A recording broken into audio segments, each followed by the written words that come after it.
Paul Harrell, weekdays from 4 to 6. Learn more at paulharrell.com. Ladies and gentlemen, welcome back to the program. Thank you so much for being with us.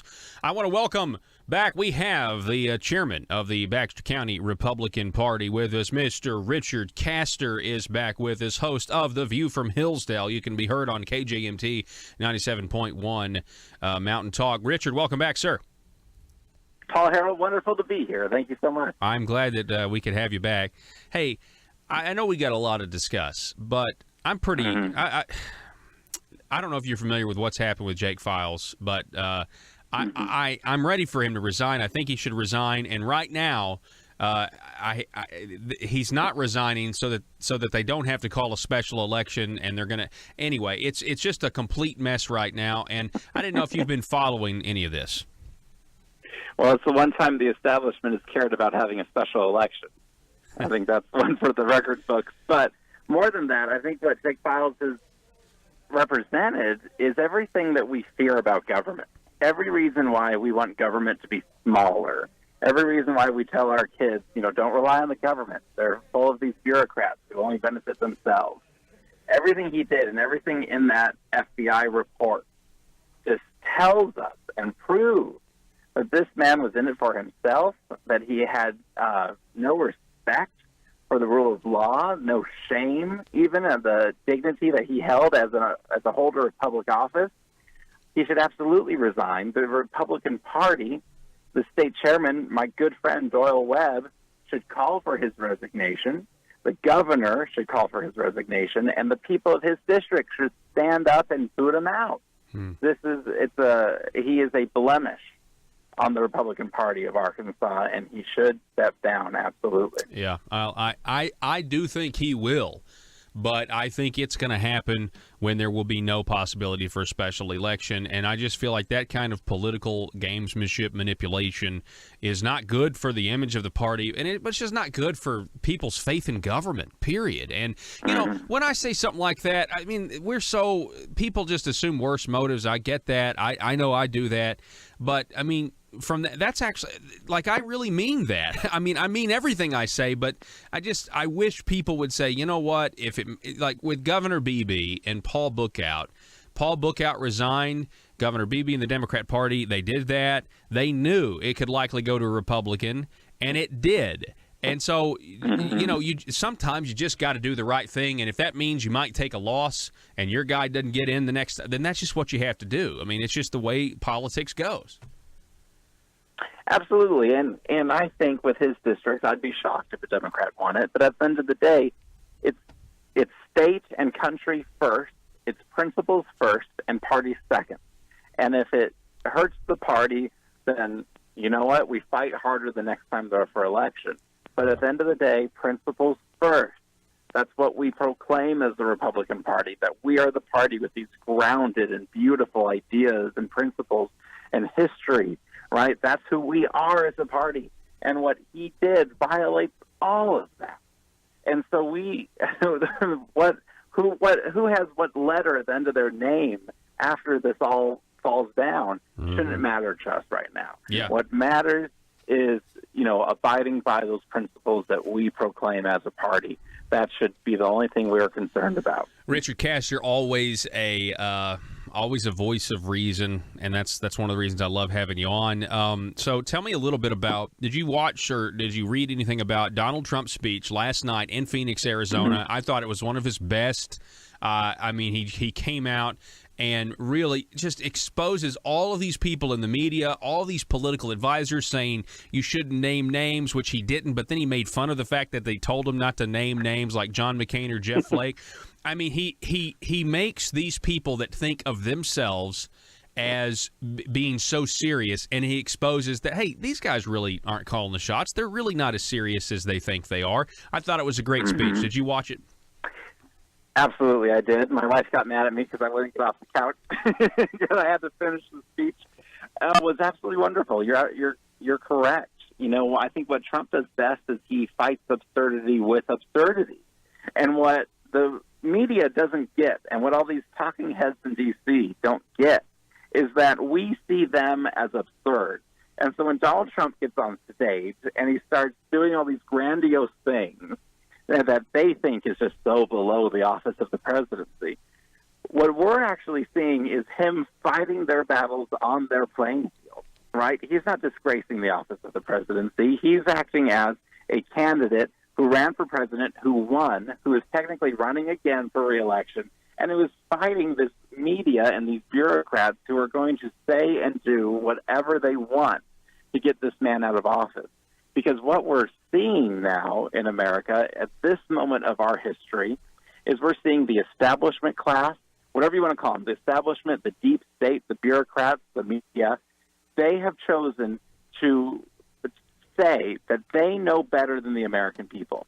They're trying to nullify our election for president. Yes, they are. They would have much rather have had anyone, any other establishment Republican, any other establishment Democrat, be in that office than President Trump.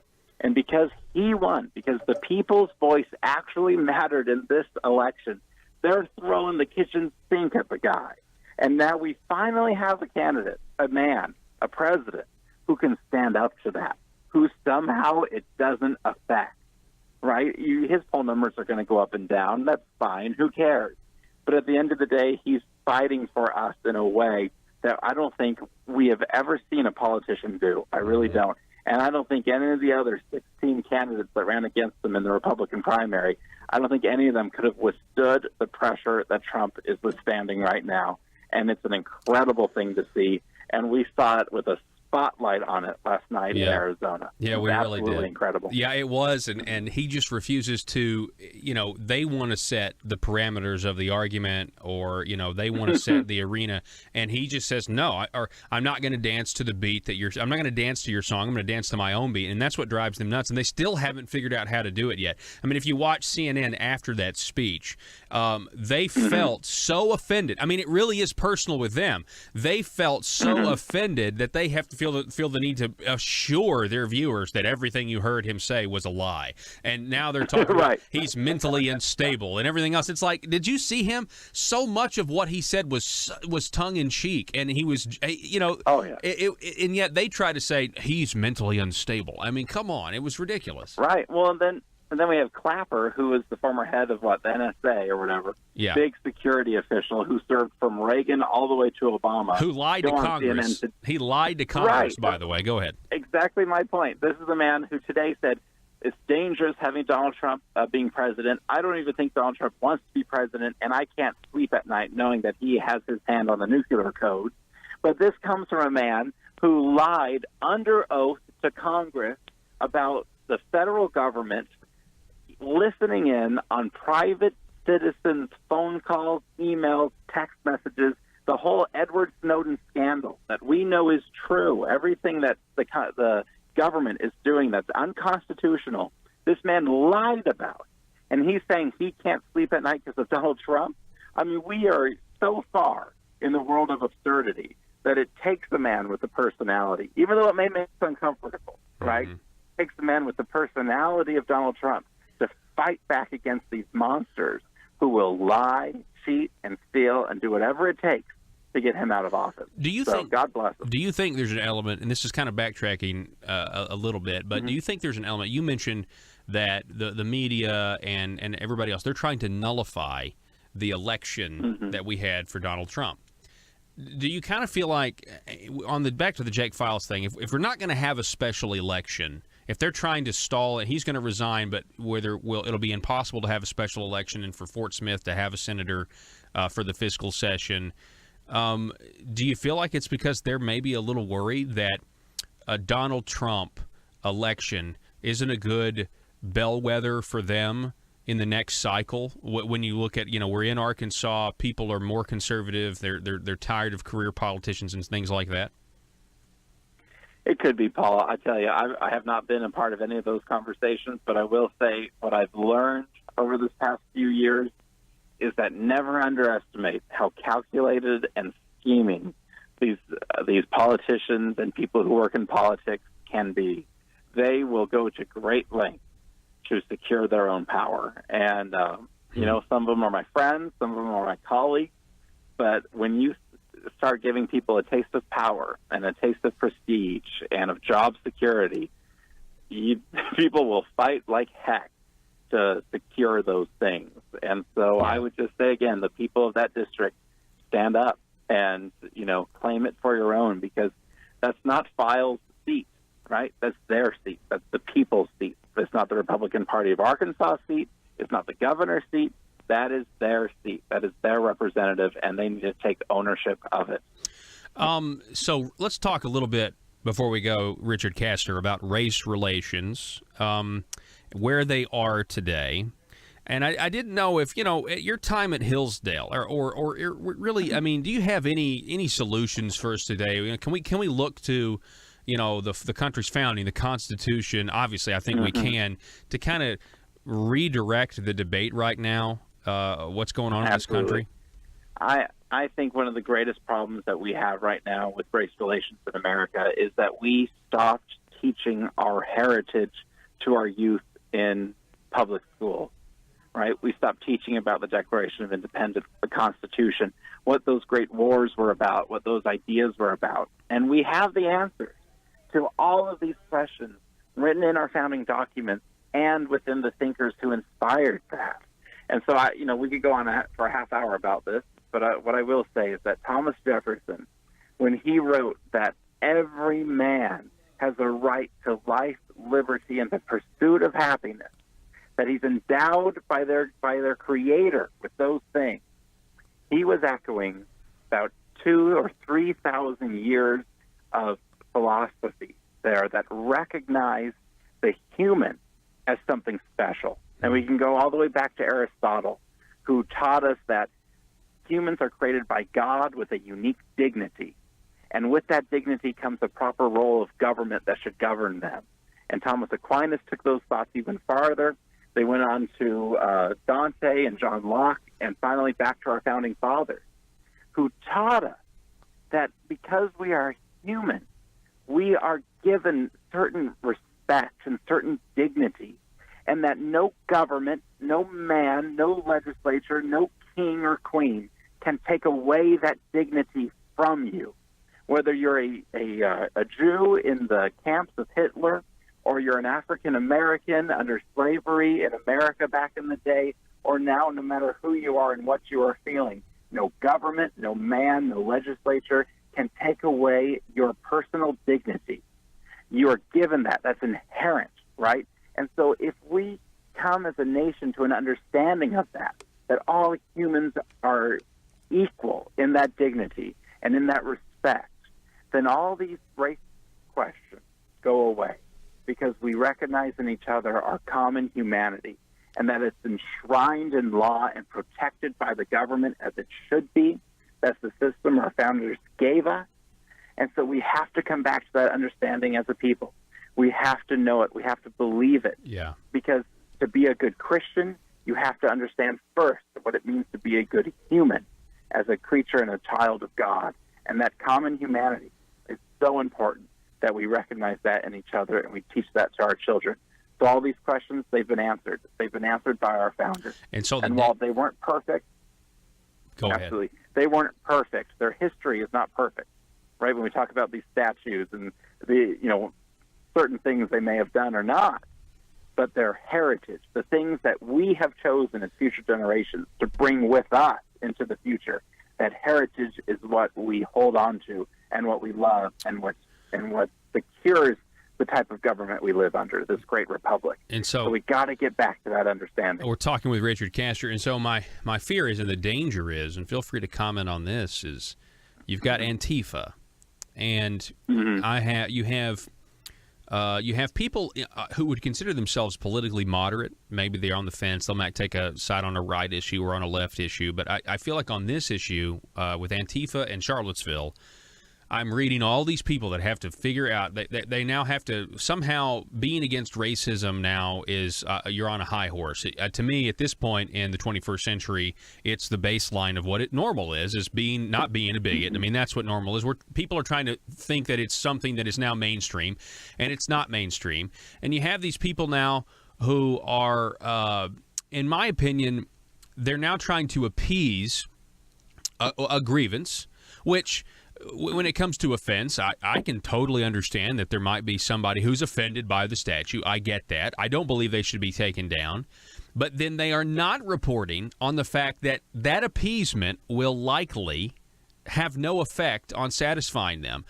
So whether you separate Robert E. Lee and Martin Luther King Day like we did here in Arkansas, or now we have calls to remove the Confederate star on the Arkansas flag or remove the Confederate monuments down at the Marble Palace, or we now know getting rid of George Washington. So the danger in the context of all of this is that we have a failure with some people who will consider themselves moderates to identify we're facing people that have an issue with the very existence of America. Those ideals that you just listed, they have not been educated, yes, but they're ignorant of those. And so my fear is if we lose it, you mentioned some of these great philosophers. I don't want my newborn daughter to be confined to a society where they don't know about these things, where they're having to reinvent the wheel of freedom. And if you ever get to the point where you got to reinvent the wheel of freedom, and that's a new thing, you're probably living in a totalitarian environment, and that's very frightening to me. Richard, go ahead. Absolutely. Well, Calvin Coolidge in the 1920s, when he was fighting the peak of the progressive movement under Woodrow Wilson, he said, these ideas that the left is pushing, they're not new, right? They're ancient. The new ideas are those ideas of the Constitution, the Declaration of Independence, an idea that we're all equal. That's new. And anything that goes against those ideas are ancient. They're old. They've been tried, and they will lead you exactly what you just said, Paul, back to a time of totalitarianism, where a time where we're not free, we're not equal. That's what we're fighting against. And so what I'll say with this Antifa and everything that happened in Charlottesville, this was the culmination of everything the left has been pushing for the past few decades, which is a social justice mantra of you are a victim.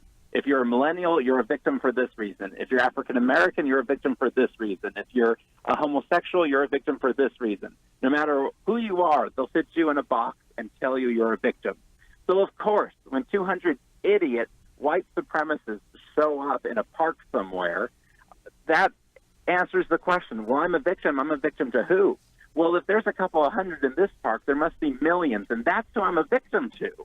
When in reality, those idiots, they hold no power. They hold no political power, no sphere of influence. They shouldn't exist. They do. Evil exists. We've been saying that for years. But they're not the reason why you feel like you're a victim, right? You feel like you're a victim because you've been told that by the political establishment for so many years, and that you need the government to help you. When conservatives, our answer to that is no, you have that power as an individual inside of yourself, and we're going to get the government out of the way to unleash your potential. And so we have to get back to those arguments, understanding that we are the party and the people, and we have the arguments that say we believe in every single individual, that we all have equal opportunity, and that no one is a victim to anyone else in this society. And if someone tries to commit an injustice, we're going to be there to call them out on it. But to say that a couple of hundred idiots who showed up in that park have somehow taken control of this country is absurd, and it does nothing but benefit the left in their arguments to take down Trump to say that sort of thing. So don't give these people more credit than what's due to them, which is zero to nothing. I think we just keep to our principles, and this will all play out, I think, for the better for America in the end. Richard Castor, host of The View from Hillsdale and the chairman of the Baxter County Republicans. Appreciate it, sir. It's always a pleasure. Thank you so much. Thank you. All right. Have a great day, folks. The Liberty Machine, we got to roll on. Got to go to break. Back in just a moment.